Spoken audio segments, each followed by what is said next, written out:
to another video. I am Simply G, and today I'm going to be going through all of my manga and comics and light novels and various other things that I got for January 2022.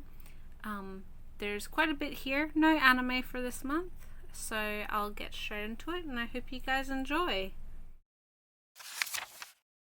So first is the only figure that I got for this month, one that I've been highly anticipating. I'm a big fan of this series, and it's very adorable. This has been released by Good Smile, or Good Smile Shanghai more specifically, and this is the cute little, I don't even remember what the name is for this, but this is the main characters from Tianguan Sifu, or Heaven Official's Blessing, in just a really adorable chibi style. This is one of MXTX's very popular danme series. It has a donghua, or animated adaptation, actually released,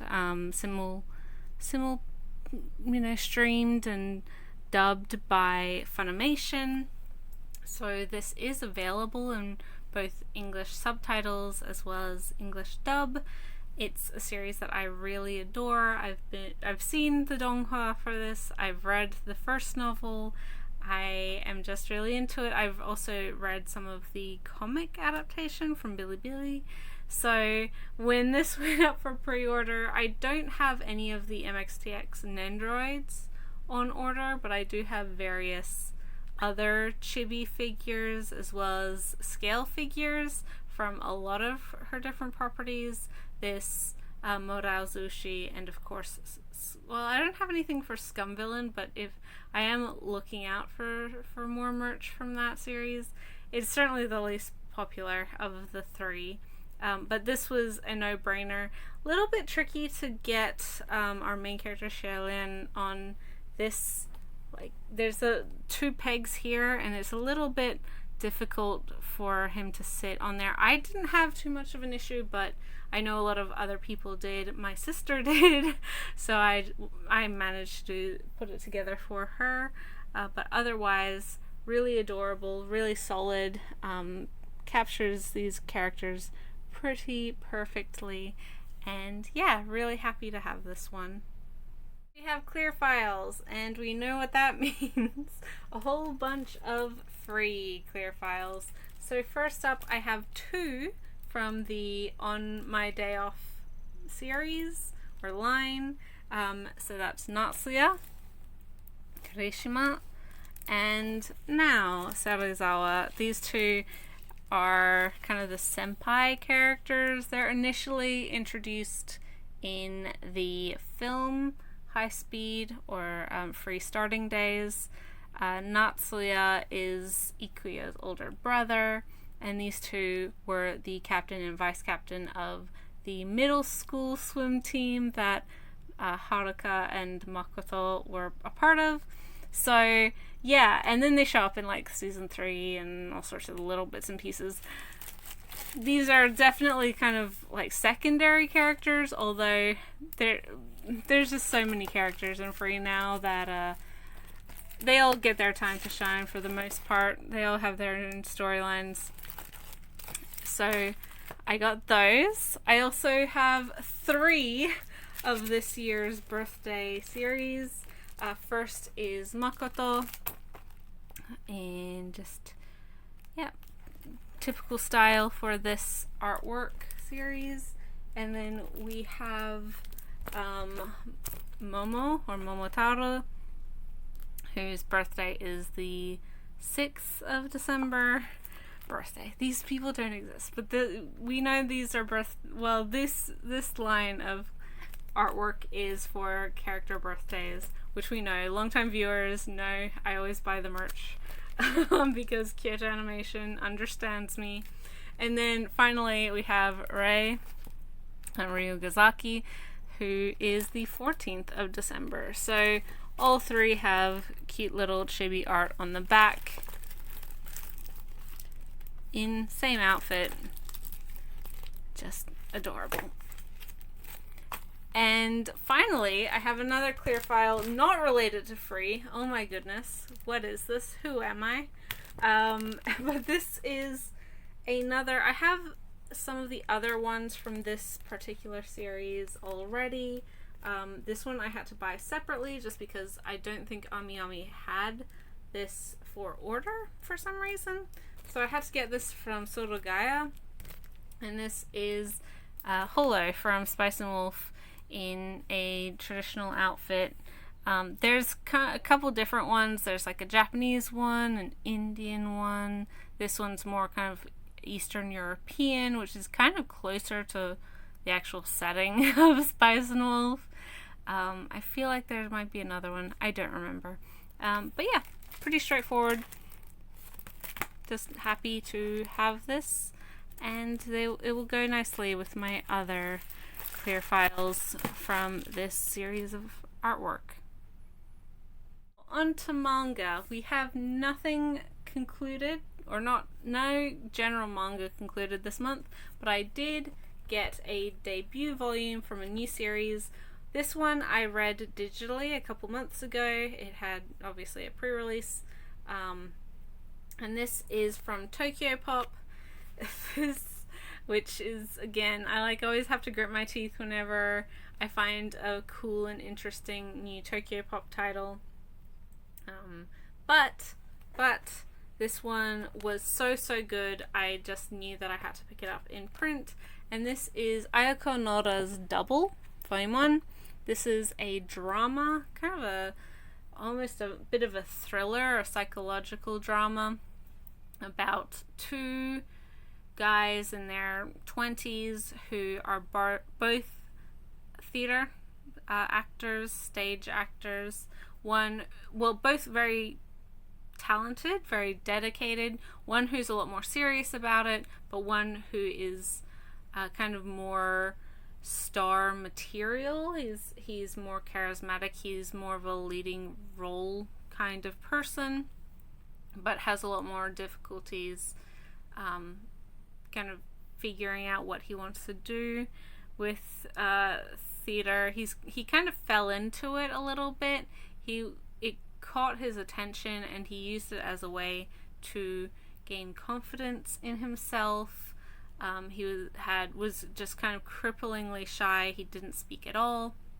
And after seeing a performance from this particular troupe, and more specifically this character here, he decided that he wanted to get involved. And so these two are really, they have somewhat of a toxic relationship wherein they're very codependent. Whilst this character, he is getting a lot of the major interests, he's getting a lot of auditions, he's kind of transitioning into mainstream like television and things now, more popular acting roles that aren't just theater. This guy is the one who has always helped him build characters and practice, learn scripts, learn how he wants to act a character, and works as his double, which is what this title comes from, on stage. So although this guy, his schedule is really, really busy, and he's got all sorts of things, he never goes to rehearsals, and instead sends him in his place where he it acts somewhat like an understudy. He works as a double so they can have rehearsals, but is never, out of the two, is very rarely chosen as the main, the leading role or the leading actor for this role. It's so good. If you like drama, if you like theater, if you like serious stories about codependency and finding yourself, and relationships built on sort of a parasitic mutual need. Oh my goodness, this is so good. I loved this first volume. I've also read the second volume digitally as well. Oh, Oh, I'm in love. The artwork is really nice as well. I like it quite a bit. It's very expressive. It hits a lot of the tone really, really well. And I hope people try this one out.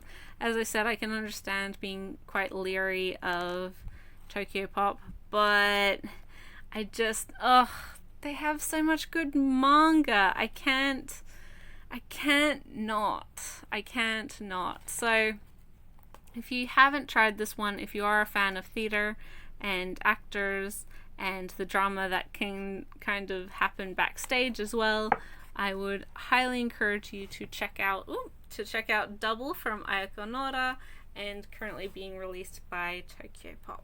Okay, ongoing stuff. A whole bunch of shoujo beat titles, which is always super exciting. This isn't a new release. It's actually it's probably about a year old now. I just didn't, maybe not a year old. It's been several months since this was released.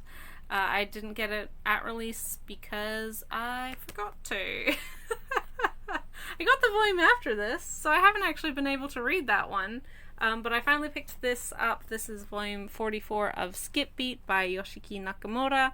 This is a ongoing shoujo manga about acting and romance and drama, about the kind of idol and entertainment industry. So our main character Kyoko, she, after being horribly rejected by the boy that she likes, after uprooting her whole life and moving to Tokyo to support him in his music career, she decides to get revenge by becoming like super duper popular and beloved, and beating him at his own game pretty much. But she's not that like inherently talented. She's not like a drop dead gorgeous bombshell of like a person. She's not had any kind of preparation for this career, this entertainment talent that she's wanting to get into. So she, while she does kind of audition and try to find a place at an agency to hopefully get some work, she ends up at the rival company to her ex-boyfriend, which is also just happens to be the agency for like the number one top male actor, like voted hottest guy, blah blah blah. Ren, who is this guy here?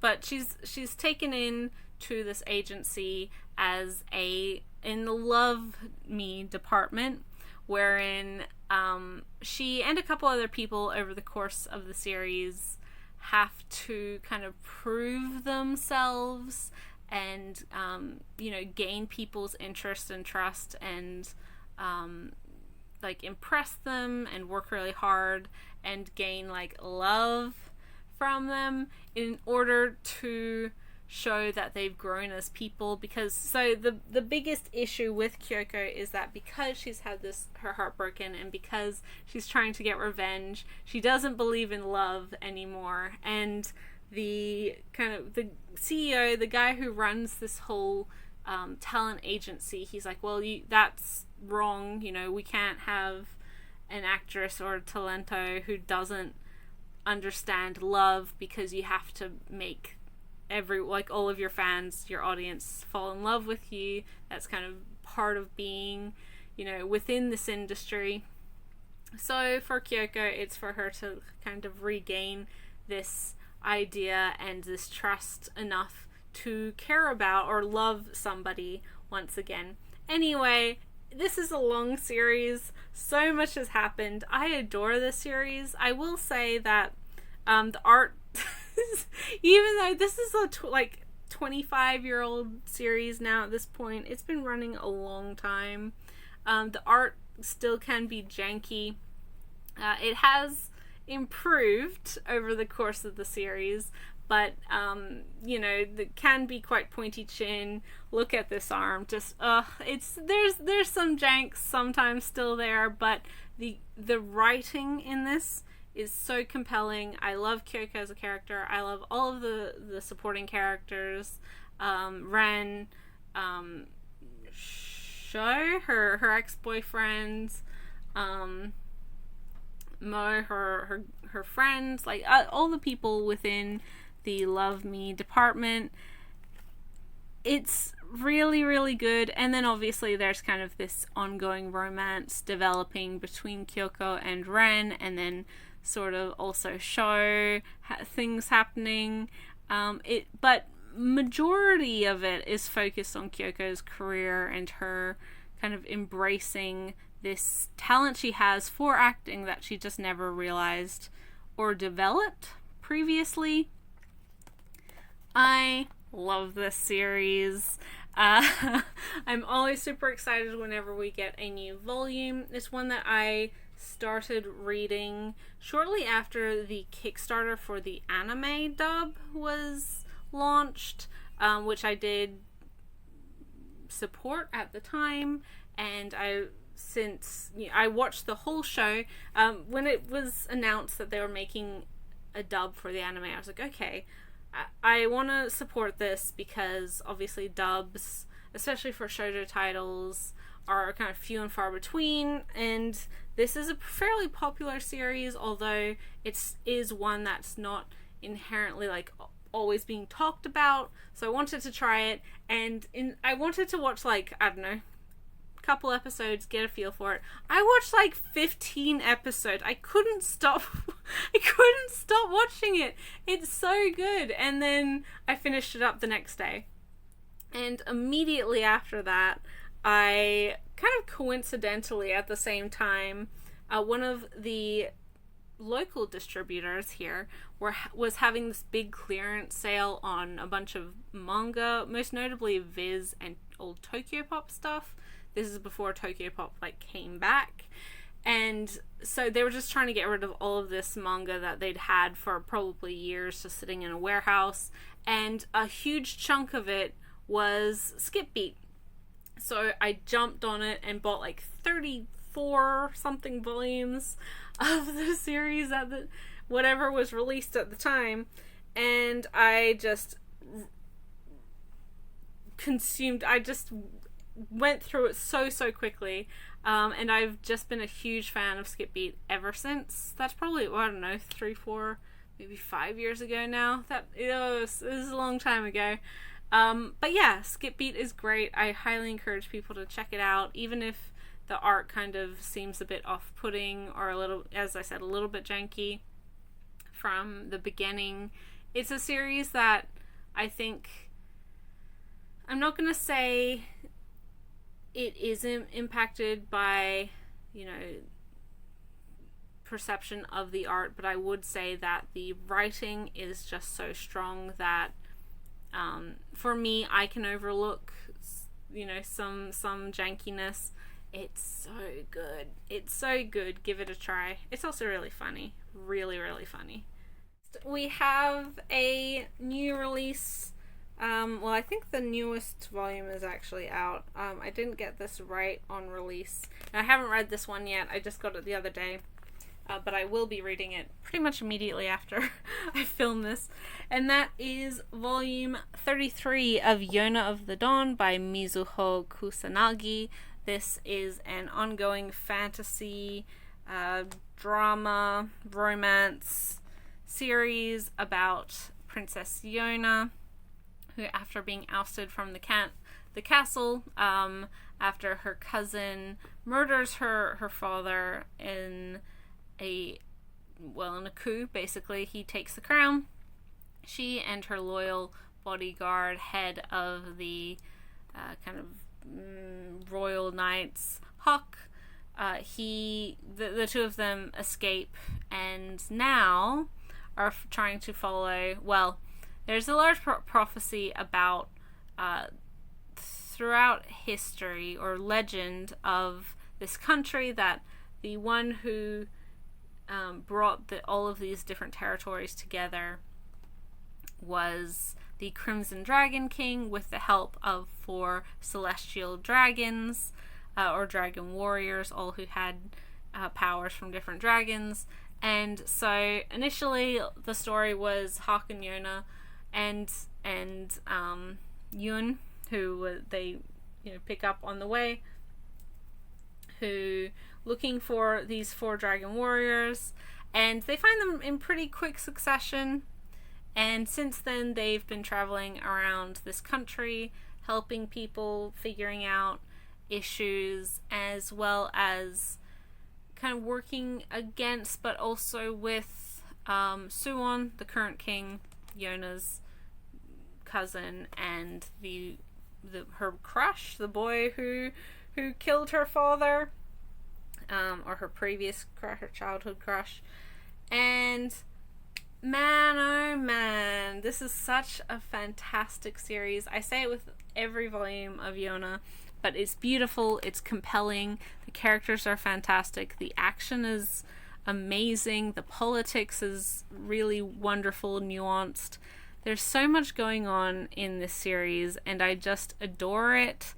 It continues to be fantastic. I love this series so much. This could go on forever, and I would never bore of it, honestly. They're great.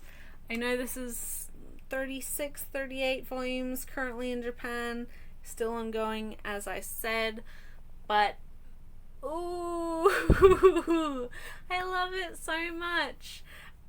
People may be familiar with it from its anime adaptation, which is also very solid. I liked it. It's how I was introduced to this series as well. I think most people were, in the English language space at least.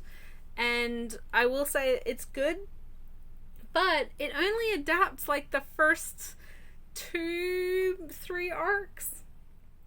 We really don't even meet the 4th dragon. He shows up in the last 5 minutes of the last episode, and he's great. So it kind of means that you've although Yona manages to collect the dragons or find all of these dragon warriors, that's really kind of the prelude or the prologue to this story. It really, in my opinion, hits the ground running once this group is together. And it was great before that, don't get me wrong, but this series just continues to get better and better and better. And now, looking back at that anime adaptation, not having some of the very major characters like Zeno, the yellow dragon, is just, wow, I want more, because I just want more of the series in general. It's a series that would definitely benefit from a second season or continuation. But check out the manga because it's fantastic. And I cannot wait for more volumes of this, even though I haven't even read this one. I'm greedy. Give me more Yona. Next is a new ongoing shoujo beat title. This is one that I quickly fell in love with. It's really, really sweet, quite funny. This is My Love Mixup, Volume 2 by Arako and Wataru Hinekure. This is, artist is from My Love Story, so if you're familiar with that series, then you may have seen similar, like the art's very similar, even more expressive, very, very funny.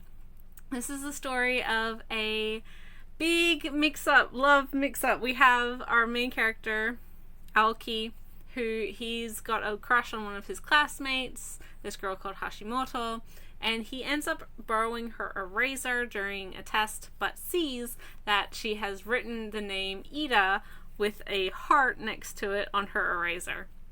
So he's like, oh no, like the girl I like, she has a crush on this other boy, Ida, in our class. And so he's heartbroken, he's in the middle of this test, he's trying to come to terms with things. He realizes the girl he likes doesn't like him back, but he ends up dropping the eraser, and lo and behold, Ida, the one with his name on the eraser, picks it up, sees it, and passes it back, and is like, obviously thinks that it's this guy's eraser and that he has a crush on him.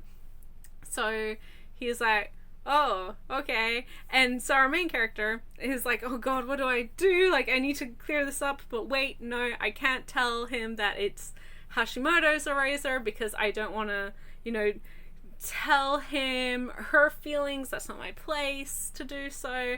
Also, like, what do I do? Anyway, he goes to kind of like try and figure things out with this guy, but unlike his expectation, Ida is really like, he's really earnest and sincere.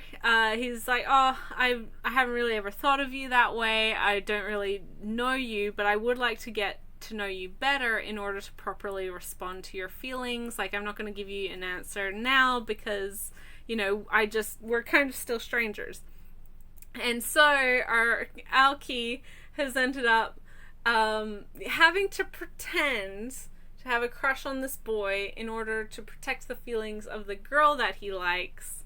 But then, ultimately, at the end of this story, or end of the first volume, we find out that Hashimoto doesn't actually like Ida. She likes Aida, but the A from the beginning of the name had been erased because obviously she'd used the eraser. And so she didn't like this other boy at all. But over the course of the volume, our main character, Aoki, has caught feelings, so he does have a crush for this boy now. So, oh man. And they've grown closer. Obviously, they've been doing more stuff together. And, so, yeah, this volume kind of picks up immediately from that first volume. And in this one, we have Aida, who is Aoki's best friend. He's kind of a airhead, little bit of a jerk, but like well-meaning. He's not super bright. He doesn't inherently read the room super well. But he's, the jokester. He thinks he's pretty cool. And who is the boy that Hashimoto actually likes. But he finds out about this whole mix-up. And he said, oh, dude, like, you need to clear the air. Like, you need to tell Ida about this misunderstanding. Don't worry, I'll help you. And Aoki, now with like actual feelings, doesn't want to, mess with anything, but he gets dragged along, and Ida kind of is like, oh, it's this misunderstanding. He doesn't actually have feelings for you, blah, blah, blah.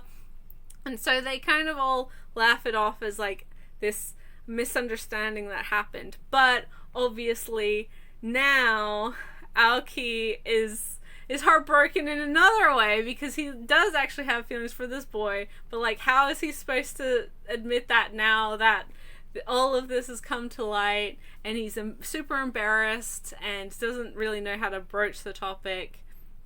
He feels like he's had his heart broken, for a second time in about a month.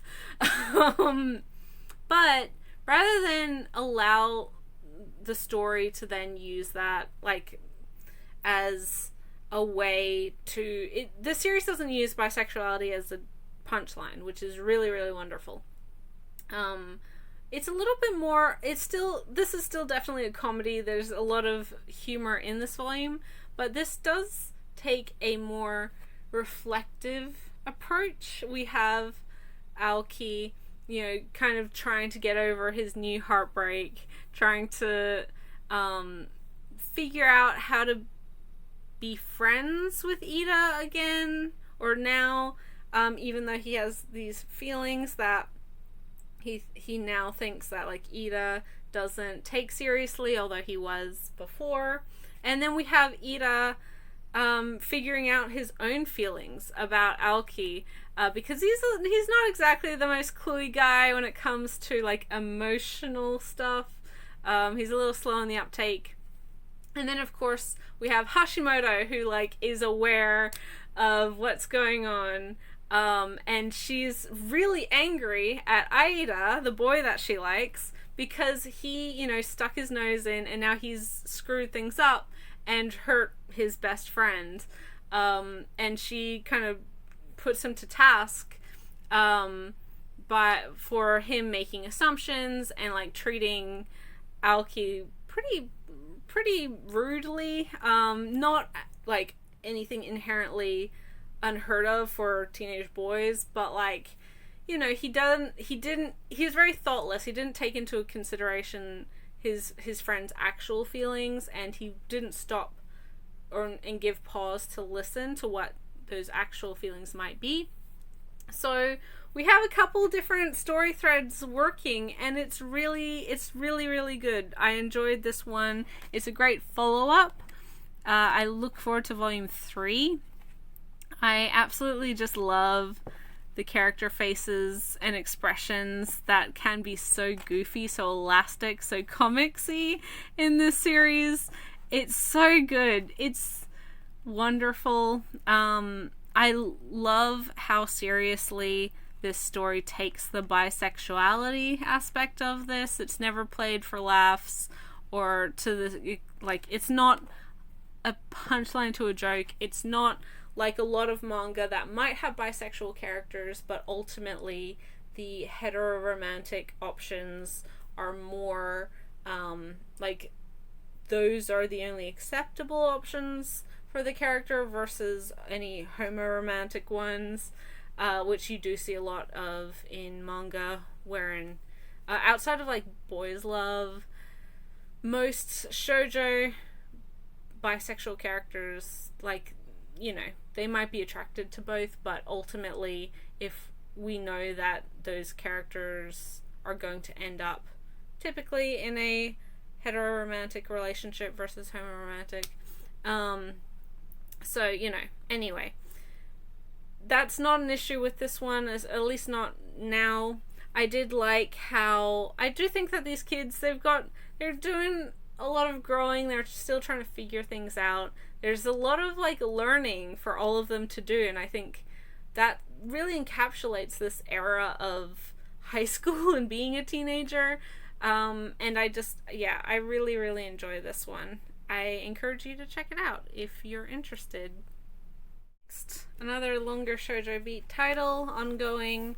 This is another one of my favorites. I always read the new volume whenever I get it. And this is Snow White with the Red Hair, volume 17 by Sorata Akiduki.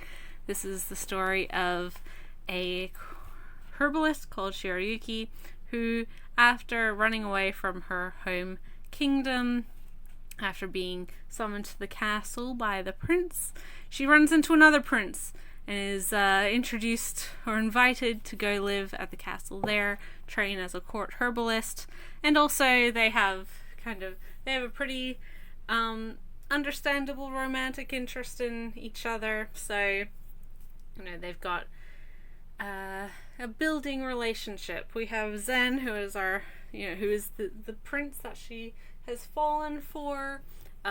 Background here, we have his two aides, Mitsuhide and Kiki, who are his personal guards. We also have Obi, who is Shirayuki's personal bodyguard, ex-assassin or thief. And I love this series so much. It's so good. It's really wonderful. I say this again all the time whenever I have a new volume of this. I really appreciate how self-motivated in their lives, and how supportive both Zen and Shirayuki are to the other.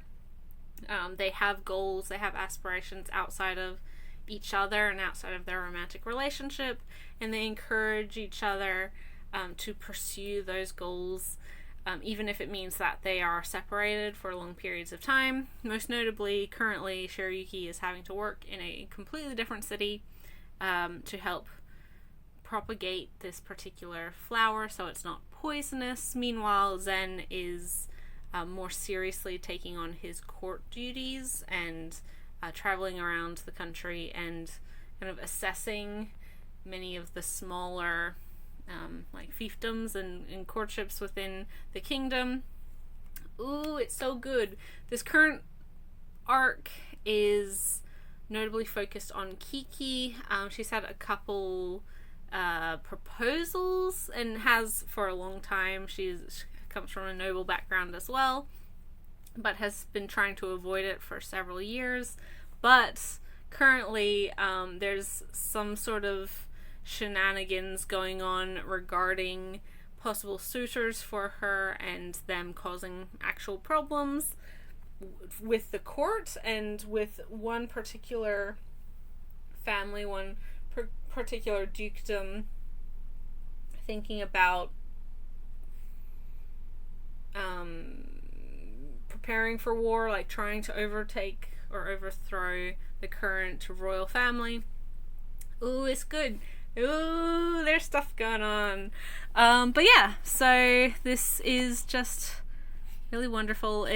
I love these characters. It's a lot of good humor, a lot of really sweet, lovely character moments, a lot of heavy emotional points as well. Again, great action, great political drama, and you just want to see these characters succeed, and you want these characters who are trying to make the best choices for things to work out for them. It's really good. I absolutely, again, just fly through these volumes, and I can hardly wait for volume 18.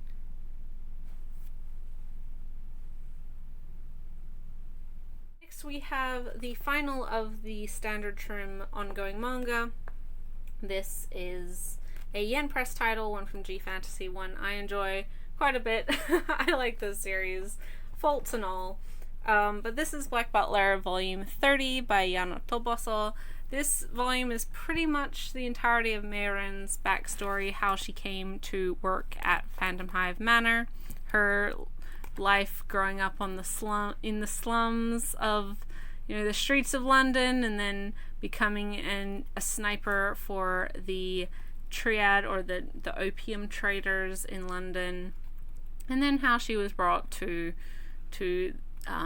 work under Lord Phantom Hive and Sebastian, and how her life's changed since then. And of course then picking up from the main storyline that this was kind of a segue from. So this is a ongoing kind of supernatural, well, it's a mystery thriller, action. It's got some comedy in there about a boy earl called Seal Phantom Hive and his demon butler Sebastian, who is on the cover here. In Victorian England, he is the watchdog of the Queen, so he works directly with Queen Victoria. After being orphaned at a very young age, his parents were killed, his manor was, set ablaze, and he was kidnapped. But a couple years later, at 12 years old, he returns with this mysterious, hyper-competent butler who we learn he made a literal deal with the devil for his freedom. He had been captured by occultists, and so he made this deal with the devil, sacrificed all of these people who had killed his family and so now he has returned with Sebastian, and a creepy looking seal on one of his eyes, this pentagram looking star in one of his irises, which is why he wears a eye patch full time, and he has returned and taken up the mantle of being the Earl. He's reestablished the House of Phantom Hive, and so he made a deal with Sebastian, or the devil, in order to get revenge on the people responsible for everything that had happened. And once he gets revenge, Sebastian will presumably eat his soul or something. I don't know. I like the series a lot. It's creepy, it's dark, it's twisted, it's got some really clever ideas there. I like Seal as the main character. Sebastian's fine for who he is. I've never been like a big like I've never been like, oh my gosh, Sebastian.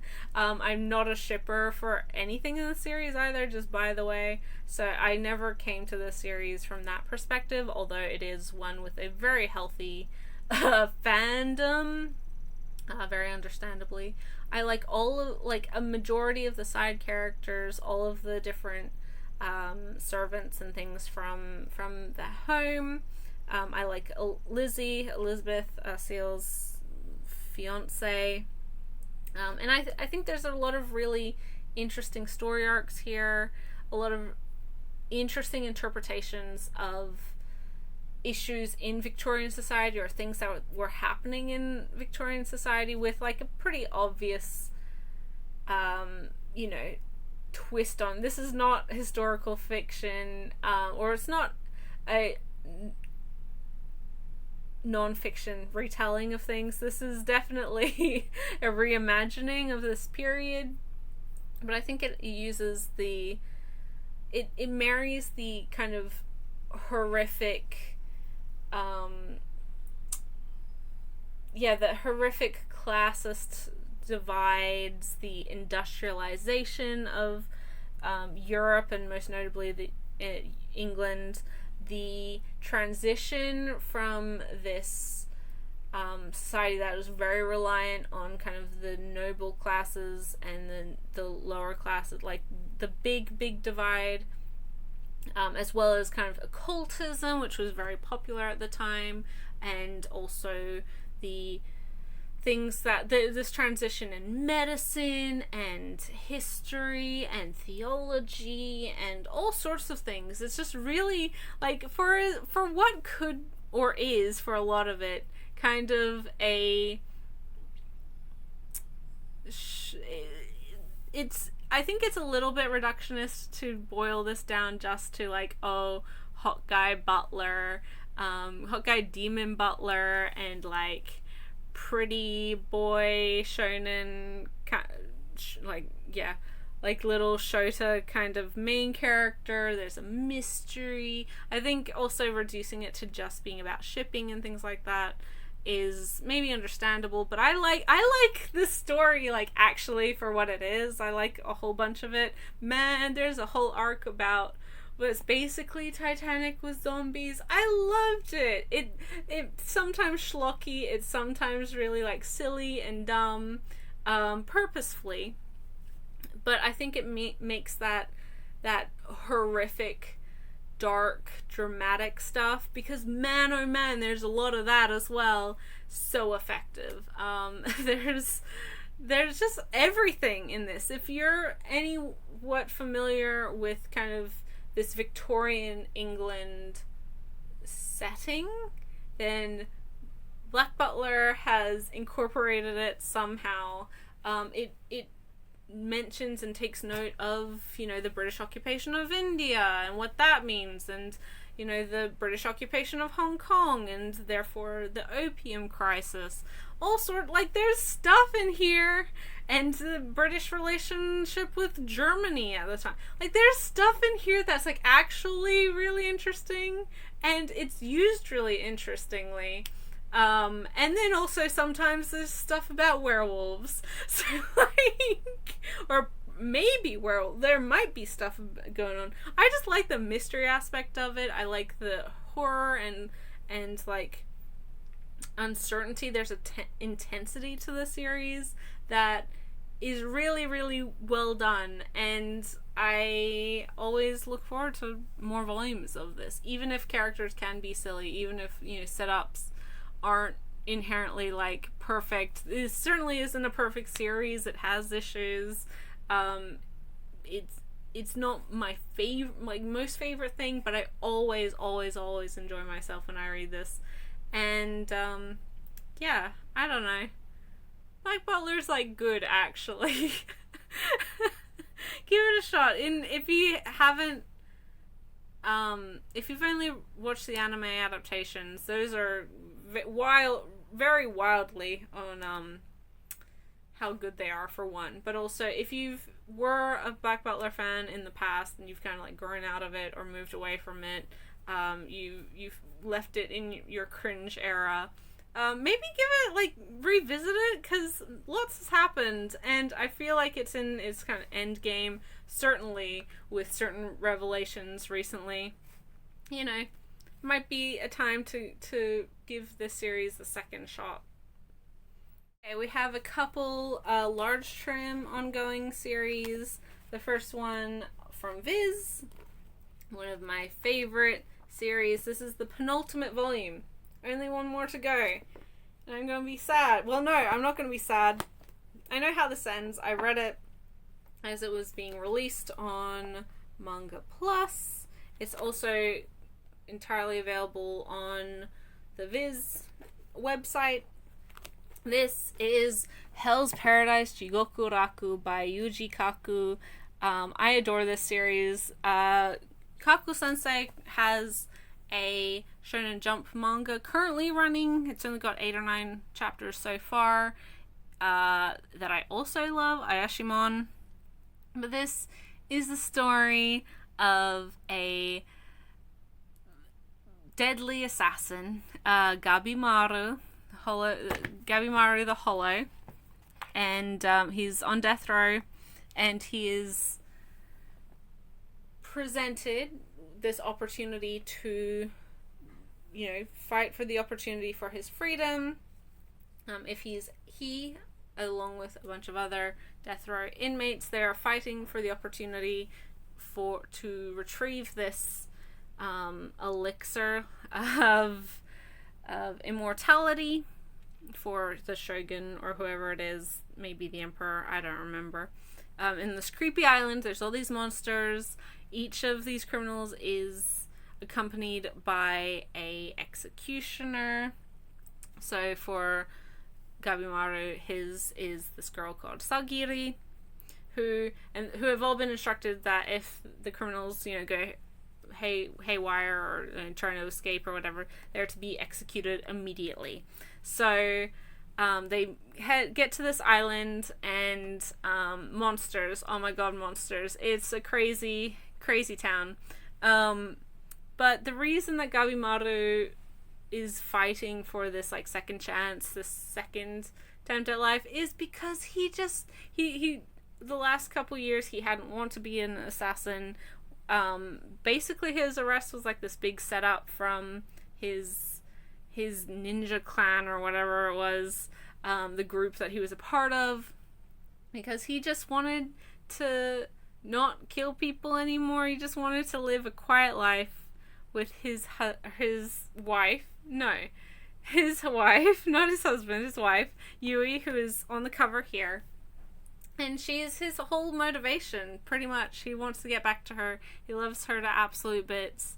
And it's really sweet and lovely. And this, what starts off as like a potentially, battle royale-esque fight for dominance and survival, quickly becomes this very close-knit group of survivors working together, relying on each other, both criminal and executioner alike, to survive this crazy freaking monster island, and the people, the creatures who are in charge and are making everything so terrible, defeating the evil, and getting back home, because all of them, I mean, a lot of these criminals, some of them are bad people. I mean, a lot of them are bad people. They've done bad things, but inherently they're not irredeemable. And some of them just straight up aren't criminals, right? Like, there are some that are definitely set up because of racism or sexism. So, like, there's a lot of really interesting ideas in here. I just absolutely adore this series to bits. I cannot recommend this series highly enough, especially if you like action, if you like cool monsters, if you like found family, if you like, I don't know, creepy as hell situations. I recommend this for fans of a lot of stuff, but like if you're a fan of Chainsaw Man, this is one that the character writing is very similar to that, which makes sense because Yuji Kaku was Fujimoto's sensei's editor for a while. They know each other very well, and they're friends. So there's a lot of similarities there. If you like stuff like Fire Punch or Chainsaw Man or whatever, this isn't nearly as like, oh my god, there's every kind of trigger warning needed for this series comparatively to some of Fujimoto's stuff, but I think the character writing, a lot of the theming, a lot of the understanding of human nature and how people act and human, like the humanity of people and their motivations and the simple motivations that keep us hopeful and working towards a goal is, oh, it's so good. Yeah, this is the penultimate volume for anyone reading it in just print. They haven't finished it digitally. You're in for a ride. Try it. Absolutely give it a shot. As I said, it's available. It's not available in its entirety on Manga Plus. It was at one point, but not anymore. It is available, the whole series, on Viz's website, not the app, because of the violence and some moderate nudity. So, yeah, check it out on the website if you're not wanting to buy the print volumes. We have a volume that I was actually sent by a friend. It's slightly damaged, which I knew. She mentioned to me. And this is a copy of Volume 2 of Rumiko Takahashi's Maisoni Koku. I think these are 2-in-1 volumes, so volumes 3 and 4. This is a series about a guy who is trying to get into university. He lives at a boarding house with a whole bunch of crazy characters, and he has feelings for the young woman who is in charge. Well, she's kind of, the landlady. It's not her place, but like her grandma or someone owns it. So she is there for the day-to-day, goings on, maintenance, things like that. So this is a romantic comedy. It's probably more down to earth than a lot of Takahashi's other stuff, because she's known for romantic comedies, but this doesn't have as much of the hijinks as something like Ranma 1/2 or Seiyasura, and it doesn't have the fantasy element of like Mao or Yasha or Rene. This is just grounded, sweet, funny, heartwarming romance about two young people who are in kind of a close quarters and who have a whole bunch of weirdos living next door or who are also like busybodies. So things, hijinks ensues. As I said, there's minor damage on the cover here. I'm not gonna complain because this was a very kind gift from a friend of mine, a Twitter friend, who she was sent, I think, 2 copies of this or something happened. So she had a spare copy, or she's not collecting this series, and so she very kindly sent it from the US as well to great expense at her side. It took forever. Like, she sent this, I don't know, September or October last year, so that if that doesn't give you an indication of the state of the postal system right now, I don't know what does. But yeah, really, really kind of her, and I look forward to jumping into this one. I've read the first volume, but I haven't had the chance to read this one yet. we have the last of the quote-unquote general manga, the also last one of the large form manga. This is a Kodansha title, and this is volume 15 of To Your Eternity by Yoshitoki Oima. This is an ongoing fantasy drama about a immortal being who has lived thousands of lifetimes, met hundreds of people, and has been fighting this unknown monster entity called the Knockers in order to save humanity.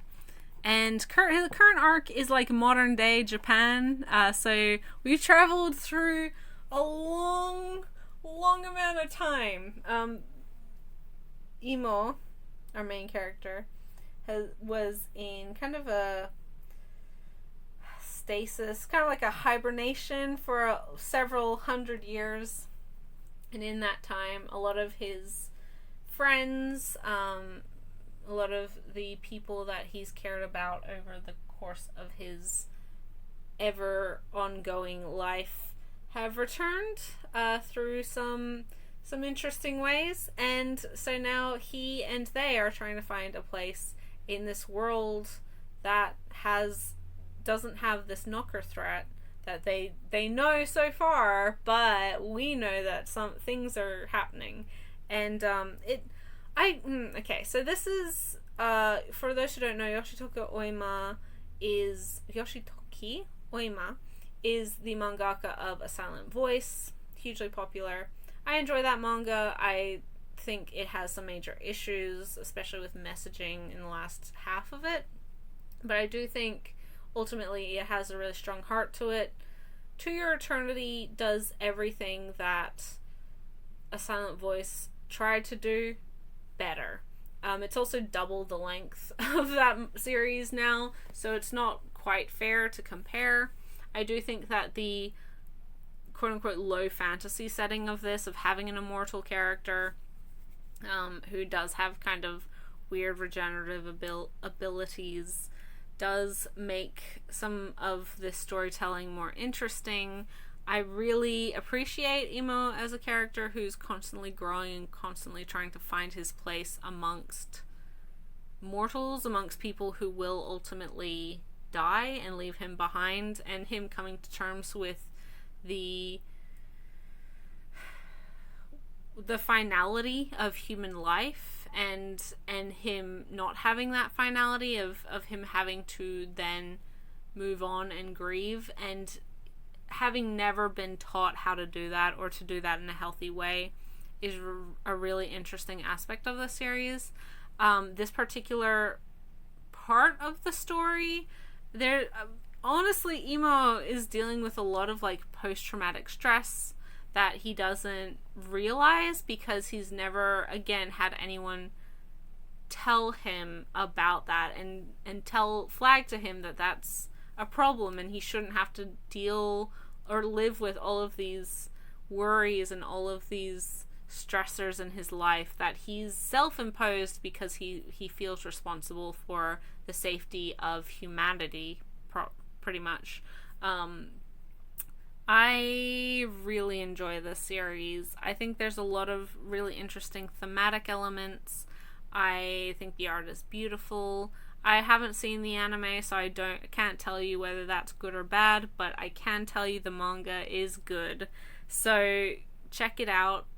It's obviously available in print. It's also available digitally on so many of the manga digital platforms. Obviously you can buy the single volumes, but you can also, I know that the chapters are up to date on Crunchyroll, I think Azuki as well, so it's quite easy to read this one. Yeah, definitely check it out, especially if you're a fan of Oima, or even if you're not a fan of A Silent Voice, I would highly recommend this one. Next, we have some Yuri. I haven't read these yet, but I love this creator. I really enjoyed the first volume of this one.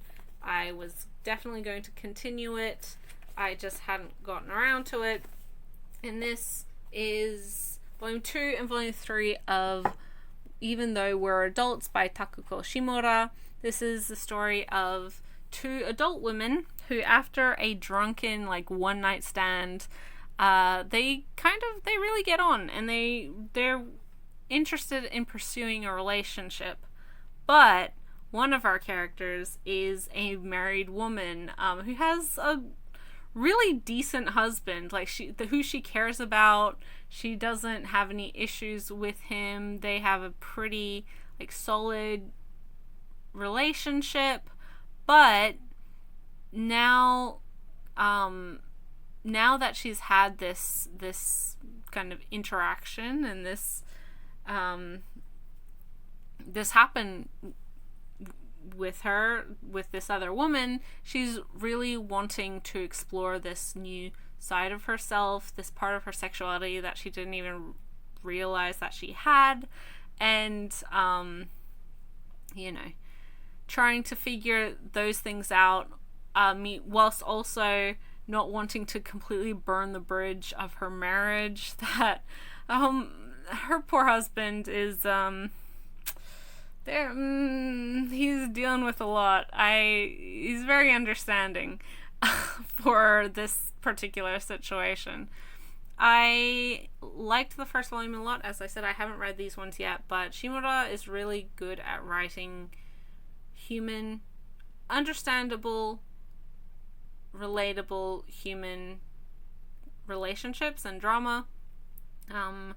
I think she's also really good at writing sympathetic characters throughout her stories. As I said, like, it could be so easy, especially in Yuri, for a husband character to be written as, like, or a boyfriend or whoever, to be written terribly as, like, a cheater or abuser or whatever else, as an easy way to make, the lesbian relationship easier, like, more palatable or more understandable for these characters to be in, right? Like, After Hours, for example, one of the characters, we find out later, has a boyfriend, but they're not close, he never spends time with her, blah blah blah, so it makes more sense as to why she'd latch herself to this other woman. I mean, aside from, she's attracted to her, but it is easy to be like, okay, well, the men in their lives are terrible, so of course they're going to end up with a person who actually cares about them, which in this case is a woman. And with this one, we have a character who, she doesn't hate her marriage. She doesn't hate her husband at all. She actually quite likes her husband. She just might not be attracted to him in the same way that she is to this other woman now. And she's trying to figure out her feelings in that respect without hurting anyone. Meanwhile, the other female character, has been burned before. Her previous girlfriend was bisexual and left her for a man, so she has kind of issues surrounding abandonment, especially from which, isn't, biphobia is very, very, very much a real thing, even within queer spaces. So that's not inherently unexpected or unavoidable. And although she doesn't care, or she doesn't inherently hold that against her ex-girlfriend, it did hurt her a lot. So she's been wary about, like, straight women or bisexual women, but ultimately now she's found herself in this quasi relationship with a bisexual woman. It's really interesting, and this is messy drama. Like, there's a lot going on here, and I really like how Shimura handles this. I've enjoyed everything that I've read from Shimura. This, Sweet Blue Flowers, which is her other Yuri title, and of course Wandering Sun, which is incomplete in English but fantastic, if somewhat dated now, but very, very solid for what it was. I'm happy we're getting more Shimura in English, and I can't wait to get into these ones. Quick one with this. So I got another copy of Twittering Birds Never Fly Volume 5 by Yona. This BL is one that I absolutely adore, and I mention it because my previous copy was printed upside down, which was quite a widespread problem for a lot of these, for a certain batch, I presume. But this one is fixed, so I have that now. I'm not going to open the front because there is a lot of explicit content in this volume. Now I'm just waiting for volume 6, which has shipped to me, but I have not yet received. But yeah, really happy to have this continuing one of my favorite kind of darker BL stories. Give it a read. If you like drama and mess. Another BL series. This one's completed. The only completed series I have for this month. This also has some drama and mess. But I really enjoy kind of the solid heart to this couple and how they care about each other. And how their emotions are displayed as well in this manga. So this is volume 3 of Bad Boys Happy Home by Shuwa and Hiromasa Okujima, about a teenage boy who kind of starts fights with this guy living in the park.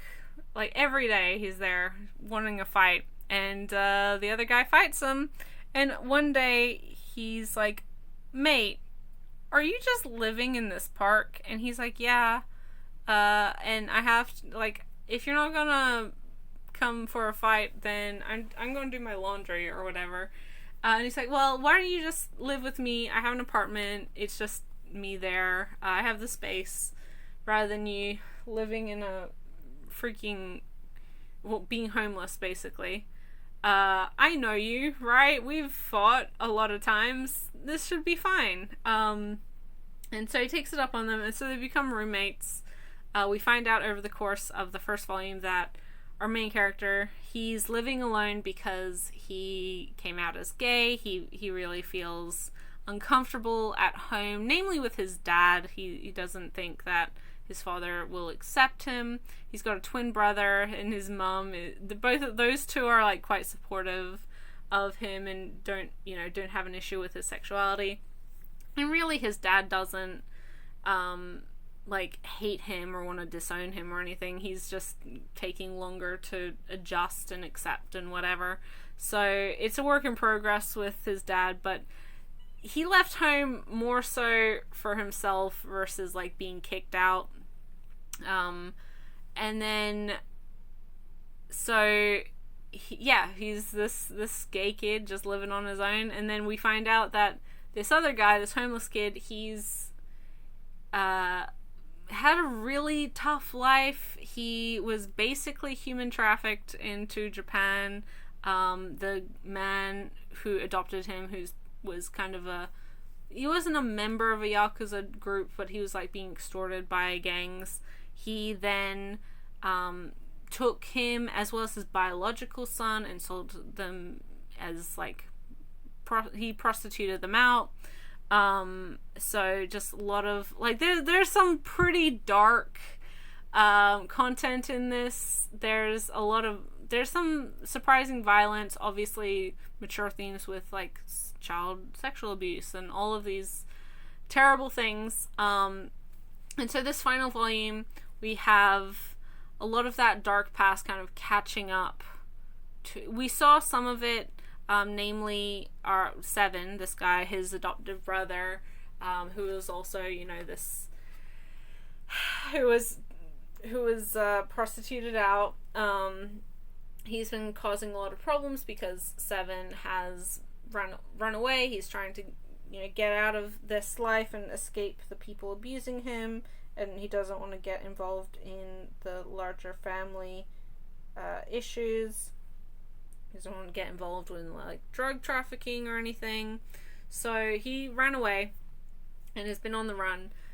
finally, this final volume thing, he's been kind of caught up and blackmailed to come back. So at the beginning of the book, these two, after living together for a couple months and their relationship kind of growing romantically and trying to figure things out and sort out their feelings for each other and their attraction to each other. But so yeah, there's some discussion, like a lot of it is focused on Seven and him trying to navigate out of this really terrible home situation that he's been in through no fault of his own, right? And trying to escape this whole thing, but also trying to understand his brother, who's done terrible things, even to this other boy that he likes over the course of the series, but who is ultimately also a victim and has been trying, he's only been reacting to things the way that he's always been taught. But yeah, there's some really, ultimately, this is a happy ending. Our characters end up together and are safe and sound and without worry. And it's really sweet. It's really, really sweet. I appreciate that both of these characters are kind of like delinquent types. There's no, pretty boy, prince. These are both weird, typical teenage boys that have kind of crass humor, that are ready to fight each other or other people who just muck around and goof around, but also then they sometimes make out and touch each other's dicks. It's just, just bro things. This is kind of like the peak of oh bro, I love you, but without saying that no homo. It is very homo. And I really like that aspect of it. I think there's also, so the artist is a shonen artist. So this part, a lot of the flashbacks and kind of quiet montages, reflection stuff is really great. And the last couple chapters we have some more intimate stuff. We have some explicit points. Also, so the main story ends. They have a couple side chapters afterwards, or them within their relationship figuring things out. And there's a whole story about them going on a trip, right? They go to an onsen trip. And they go on this nature walk, and they're like, okay, we're going to go on this. Both of them are just city boys. They've never been out to the country. And they're like, oh, what if we see a bear? And all this stuff. And then they go on this super nature walk. They keep running into animals and having to help them. And the one guy, Seven, keeps understanding what the animals are asking. And he's like, dude, how do you know what they're asking for? It's like, no, I don't know, dude. It's just obvious. It's so funny. This series legitimately really funny.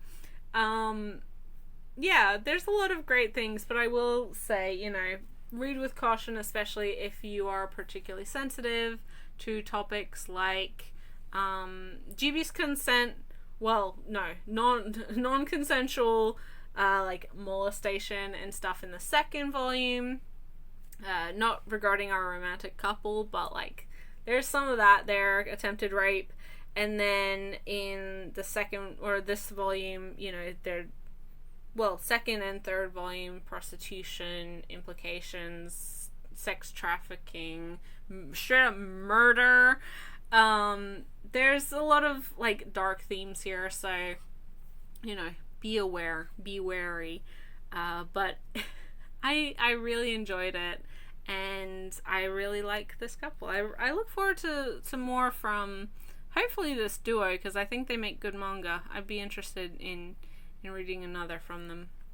Next is light novels, and I have a debut volume. A really short, skinny little thing. But this is just the first volume.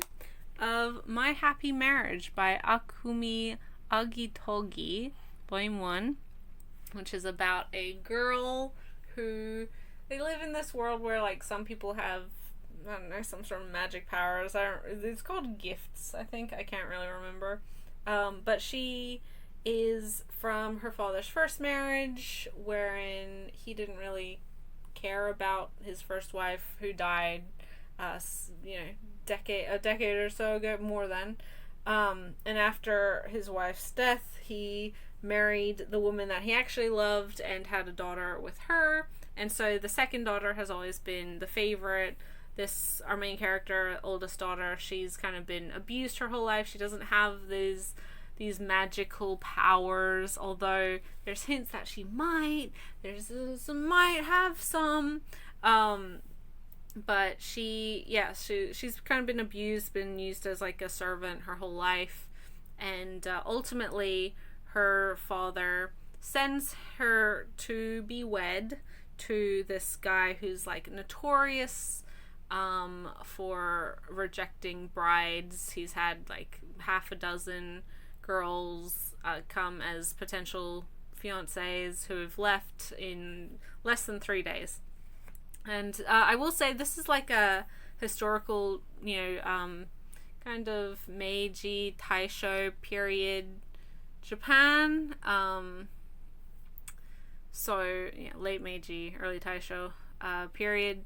So this is like a Japanese setting, but then there's like magic as well. So she ends up at this guy's place, and it's very, like, he's very well known. He's high up within the military or whatever it is. He's got incredible magical powers, and she decides that even if he's terrible to her, she's already lived such a horrible life of abuse that she will put up with it, and she will do her best to not impose on him, because she doesn't have anywhere else to go. She doesn't want to go home to where her family just straight up hates her. Her one friend who cared about her, who stuck up for her whole life, he is betrothed to her sister, and he's kind of too cowardly to push back against his father's wishes, because he likes our main character.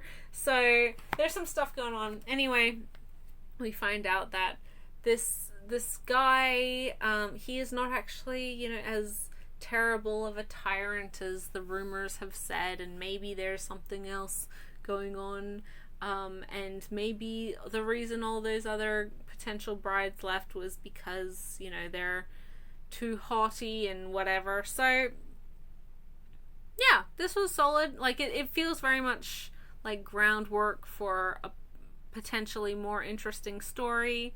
I did think that it was decent. It set up the relationship quite well.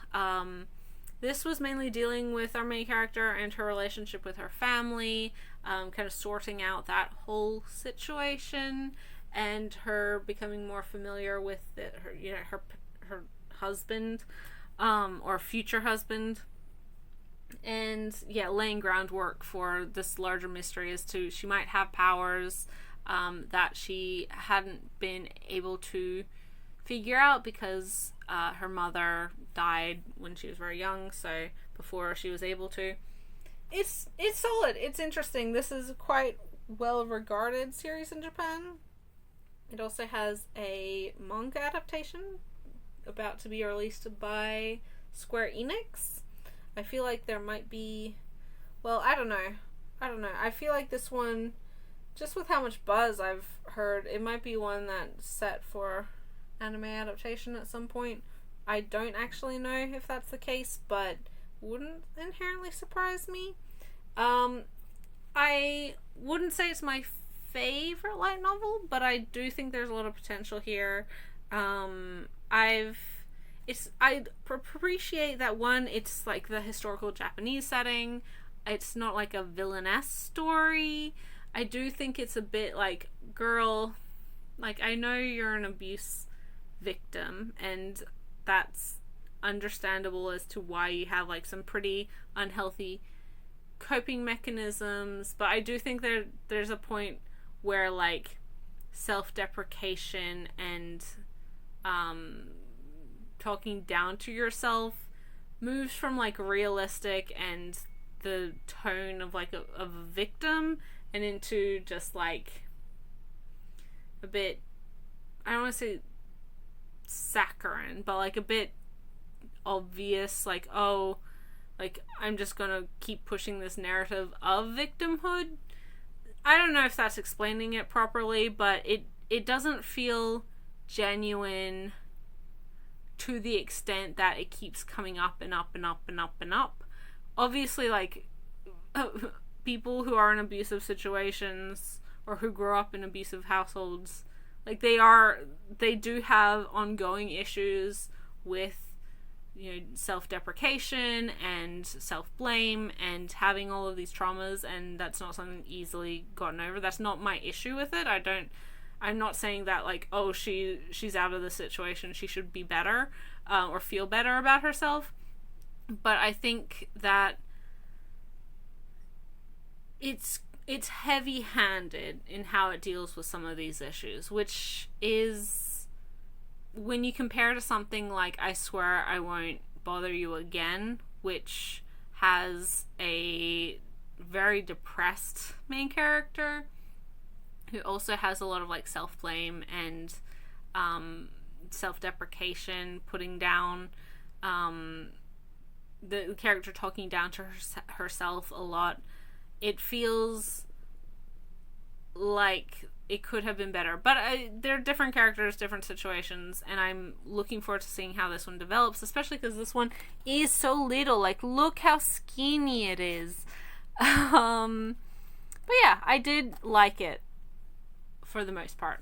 I'm interested to see how the character evolves from here, because as I said, this does feel a lot like groundwork for a larger story, or potentially larger story.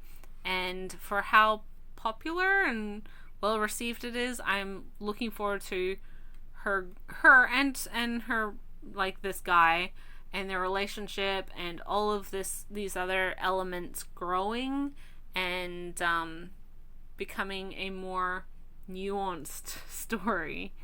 So yeah, My Happy Marriage was solid. I liked it for what it was. We have the 4th volume of series. I haven't read this one. I've read the first volume. I haven't read this volume. Unnamed Memory. Once More and the Blank Page by Kuji Furumiya and illustrations by Chibi.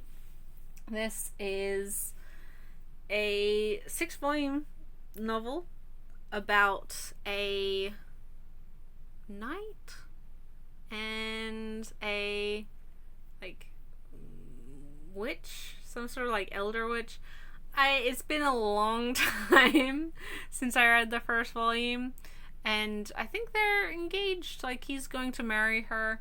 He defeated her or something, and there's might be a curse. It's been a long time. I'm sorry I'm not explaining this very well. I did enjoy the first volume a lot. I have the other two, volumes 2 and 3, and being a shorter series, although look how chunky this one is. Man, compare the pair. Oh my god. I mean, some light novels really are light, and then some really don't understand what light means. But yeah, I'm looking forward to this one. I am also quite curious to see how this develops, because from what I understand, volume 3 is a little bit of a turning point. So yeah, I'm interested in continuing this one. The light novels, not the novels, the light novels. We have 2 volumes of a series that I've been reading, actually, recently. I just finished volume 6. So this is volume 7 and 8 of Sword Art Online by Reki Kawahara and illustrations by Abek. Mother's Rosary is volume 7, and Early and Late is volume 8. That Mother's Rosary is a asana-focused book. It was also adapted in the second half of season 2. of the anime, and then early and late is a bunch of short stories from, I believe, Aincrad, like Sword Art Online arc of the series. So before Kirito and friends, Kirito and Asuna figured out and beat the game. Man, Sword Art Online is like, it's an interesting one. I think there's a lot of weaknesses that it has. It's quite ham-fisted with its villains. Like, there's not inherently a lot of gray morality in some of these villains. Like, all of the villains, especially up until this point, have been like very obviously like evil, cackling, just the worst kind of person who's totally fine with killing whoever. I will say that there is a lot of nuance to the story thus far, and I think having now been reading the novels, having watched the show, having experienced the 10 years of discourse about this series, I do think that Sword Art Online is worthy of its popularity. I think it's honestly like really solid character writing a lot of the time. Yes, Kirito can be a bit of a self-insert. Well, honestly, like, I don't know if any of these people have read the novel when they criticize Kirito, because I've heard he's like too much of a Gary Stu, like too perfect, which, yeah, arguably that's true. I'm not gonna defend that he's not like overpowered and perfectly situated for the world that he inhabits, but he's not a self-insert character, or at least not to the extent as to, like, he has a personality and he has his own thoughts and feelings and things that he wants. He has his own emotional range that I do think, like, people can project themselves on that, but he's not inherently just like, oh, reader, insert yourself into being Kirito. He doesn't serve that function. He has more personality than a lot of self-insert characters do. I think he's very emotionally genuine. In the novels, I don't remember, because it's been so long since I've seen season 2, but I don't remember how much the anime actually talks about his mental health and the decline of his mental health, his ongoing trauma and PTSD after his time in Sword Art Online.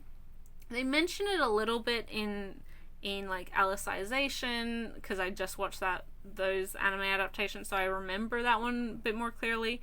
They do mention it. There is mentioned that all of these survivors, especially the teens, they have to go to counseling and have mental health checks and all of these things, but I don't remember if the series talks directly to Kirito's feelings of survivor's guilt, of having, and especially regarding kind of issues with Laughing Coffin, who were straight up murderers in the original Sword Art Online game, and his own confliction with having,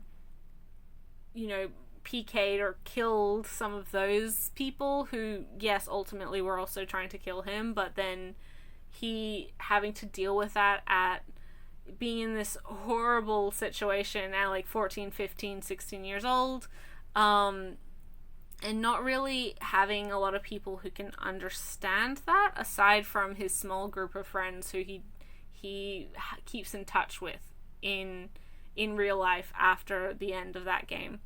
And that really comes up a lot in volume 5 and 6. So that's the Gun Gale Online arc. It's where we are introduced to Shino, or Sinon, who has her own traumas about guns and gun violence after she inadvertently shot and killed a guy in her youth. So she's dealing with her trauma in a very unhealthy way, but whatever, and how their friendship grows from that, because obviously then he has to go there to fight the villain, blah blah blah. It's Sword Art Online. We're playing video games. But I will say, like, because I'm not a gamer, capital G gamer, right? I'm not, I couldn't play a video game to save my life. Especially not the type that these series feature. But I do appreciate the way that the story is written. Yes, as I said, it's got like kind of an overpowered Gary Stu sort of main character, if you really want to boil him down to just his basic attributes. Yes, he's got a harem of girls, but similarly to Araragi, he doesn't, even more so than Araragi, he's not like a creep to any of these girls. He's friends with them, and he might acknowledge their feelings, but he's like, I'm pretty clearly in love with my one girlfriend that I love, and I'm not interested in, like, I care about you guys as people, but I don't, like, I only want to smooch one girl, and luckily she's my girlfriend. So I appreciate that. And he's never skeezy to any, like, to Liz or to Shino or to his fucking sister. Well, it's his cousin, sister cousin. So although it does have that element, like, it's not, again, not nearly as bad as some of his contemporary protagonists. He's also just, like, always trying to do the right thing. He's trying to help people. He's trying to just make good decisions and live his life in a way that he can live with. Again, because he has so much trauma from surviving Sword Art Online that now he's been working overtime to try and act righteous almost to an extent that is harmful to himself. And also, I just really like the relationship that technology has with humanity. For those who don't know, the original Sword Art Online story is set in 2022, so we've got till November. And it wouldn't, the way the last couple years have been going, it absolutely would not surprise me if half of, or like 10,000 Japanese young people ended up in a fucking VR death game that could actually kill you. It's just, that just seems to be the trajectory of the world right now. But yeah, I do actually think this series is decent. Like, it's worth a read. Volume 7, as I said, is Asuna focused, which is really good, especially because she took kind of a backseat in Gungale Online. She was in that, and she did have, like, a minor but fairly important, like, emotional role in that. And she was kind of the caged princess, you know, needing to be rescued in the second arc, the fairy, whatever it's called, fairy dance arc. So having this story more focused on Asuna and a relationship, a friendship outside of the ones that she has with Kirito. I don't know if Kirito shows up at all in 7. I haven't read it, but I remember this storyline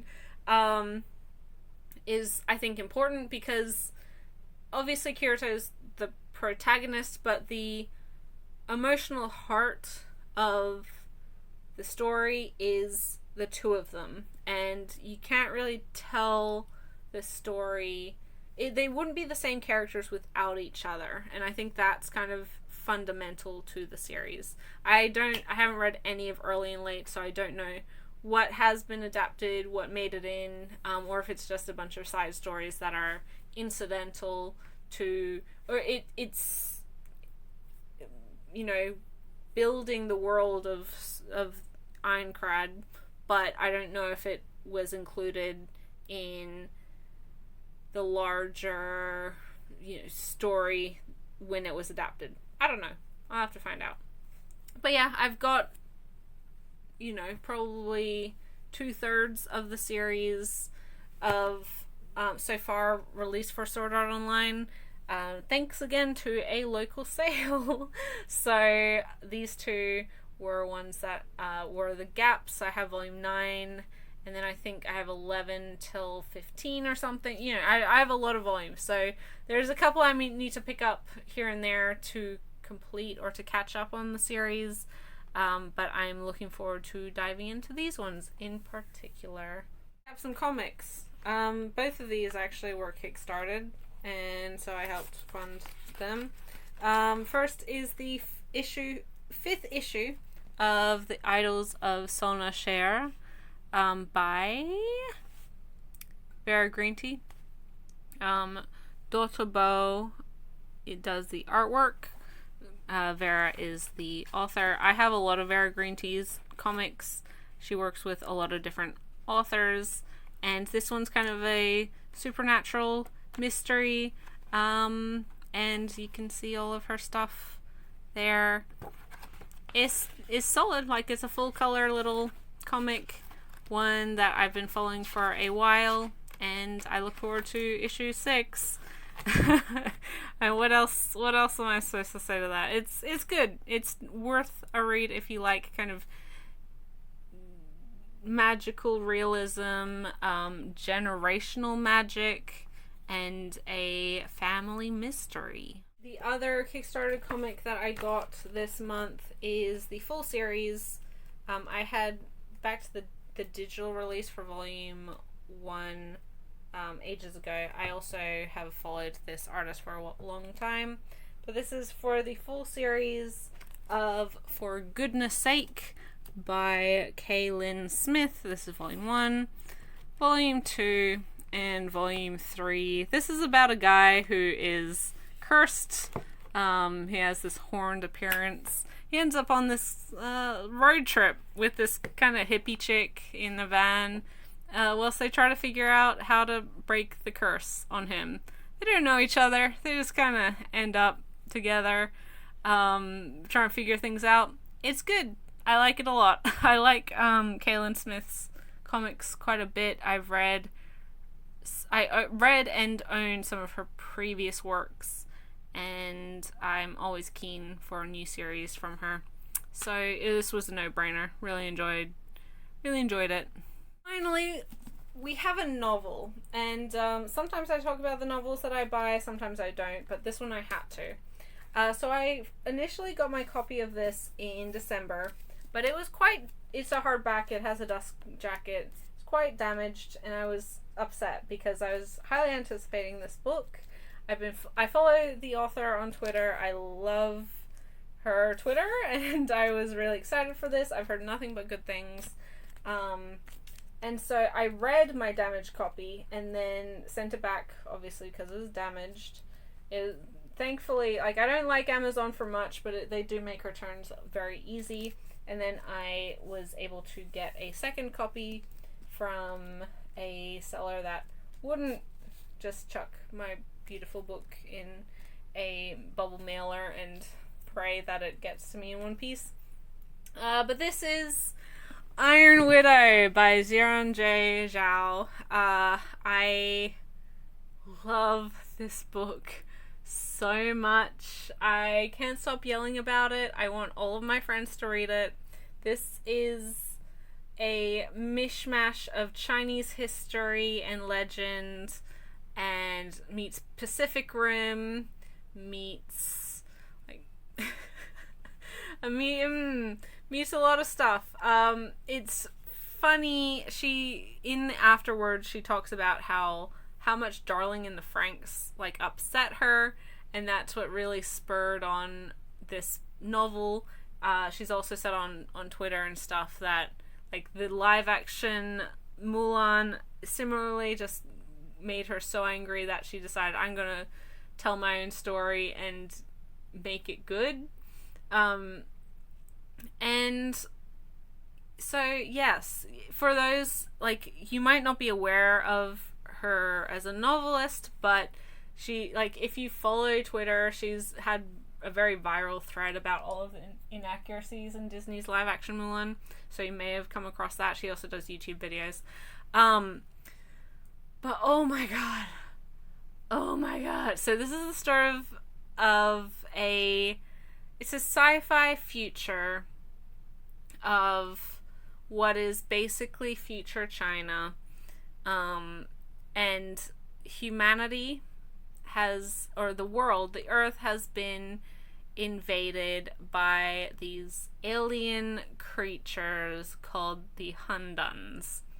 Wow, I wonder what that's meant to be representative of. And so, anyway, our main character, Zaitan, who, for those who don't know, is based off of the actual historical figure, Empress Wu, China's only sovereign emperor, who's just honestly, like, very interesting character, very interesting person. Queen, love her, but certainly not popular in her time. And so Zaitan, our main character, her older sister was, like, several months before, she had been offered as a concubine to one of the pilots of, like, the human resistance against these Hunduns. They have these giant mechs that can transform into things, and there's always, like, a male pilot and then a female co-pilot who's a concubine, and she's just kind of there for the yang energy, so the yin and the yang.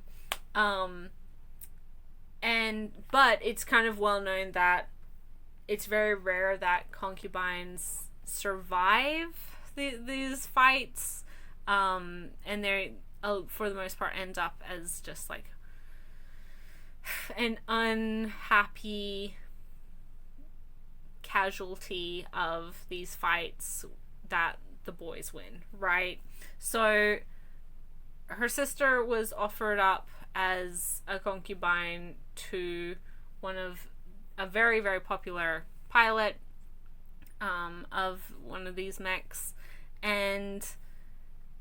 but she never actually got to get to a battle. She ended up dead before that. So she's like, well, obviously that pilot murdered my sister, so I'm gonna go murder him, and then I'll get revenge because my family hates me, they treat me like shit, society hates women, so I'm going to do as much damage as I can and then fuck society, and I don't care if I die, right? So but she also has this boy that she's been meeting the last several years, and who's from a really wealthy family. He's kind of quiet and studious and just, like, good. He's sweet. She tells him that she's leaving, she has a plan, she's going to get revenge, and he's really upset because he cares about her, right? So he's like, well, no, how about, like, we just run away? Like, I will marry you and it'll be fine and whatever. And she's like, no, you know, I care about you and I love you, but I don't, like, I have to do this. This is important to me. This is more important to me. And so he's like, he understands. He's upset, but he understands. Anyway, this stuff happens, but she ends up in this mech she ends up under the same pilot as her sister, and she kind of almost gets swept up in what his game is. He presents himself one way, and she's having a lot of self-doubt. She's wondering if, you know, what she's believed up until this point, the last 6 months, is true. She has a lot of self-doubt.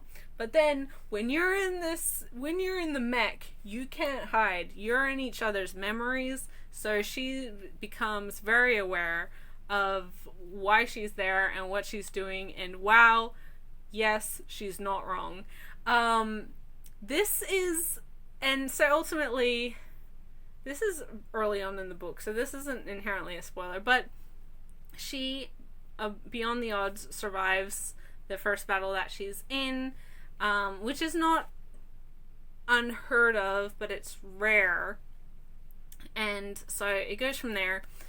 And so she ends up paired with a new pilot who's, like, the strongest in the whole thing, but everyone hates him because he's a criminal. He killed his father and brother. He's also like a minority. He's not from the majority race, so there's a lot of racism, discrimination, and he's just been treated terribly.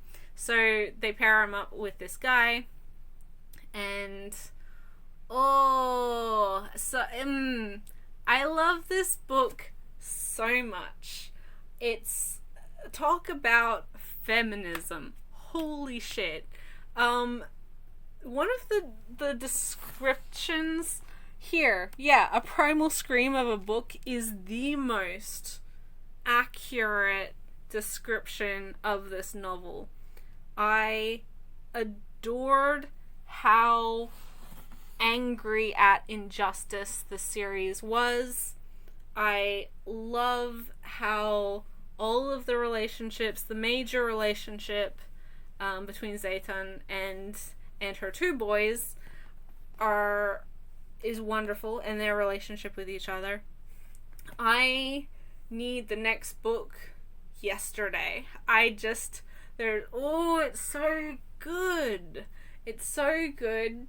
If you enjoy sci-fi, if you enjoy feminist works, if you enjoy a Asian kind of theming and Asian setting, if you enjoy reimaginings of folklore or history, if you enjoy just balls to the wall crazy pure adrenaline rage against everything and everyone that has hurt you and that society deems more important than you, holy shit, read this book. I love it. It's also brutal. Like, it is violently brutal. One of the early chapters, first chapter or so, she talks about the process of foot binding, which obviously happened in China. It's a very well-known fact. And which is debilitating. Like, it's causing and creating a disability in order for an aesthetic, but also in order to control women, right? Like, it's just, oh my god. Oh, if you like stories about disabled characters who have their own stories that isn't just inherently focused on disability, if you like stories that handle all of these topics, you know, disability, discrimination, addiction, guilt, violence, just like inherent societal violence. Oh my god. And like, Zaytan isn't, like, she's not a good person. Like, she's not making choices that everyone's going to agree with. She's not, like, she's selfish. She's absolutely selfish because she's angry and she's sick and fed up with the world and how she's been treated. And she's not inherently wrong, but and the platitudes every time she's swayed by, like, oh well, they just don't understand, think of, like, these people, they're also victims.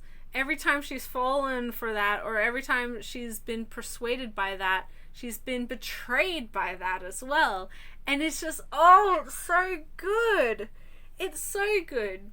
But yeah, like, our characters do bad things. There is a literal waterboarding scene in this book, and I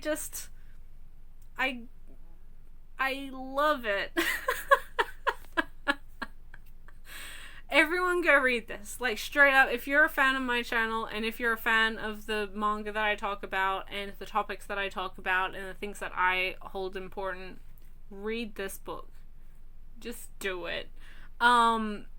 It's incredible, and it's probably my favorite book that I read last year. Full stop. Full stop. Everything. Let me know your feelings on any of the manga or comics or books or whatever that I got this month.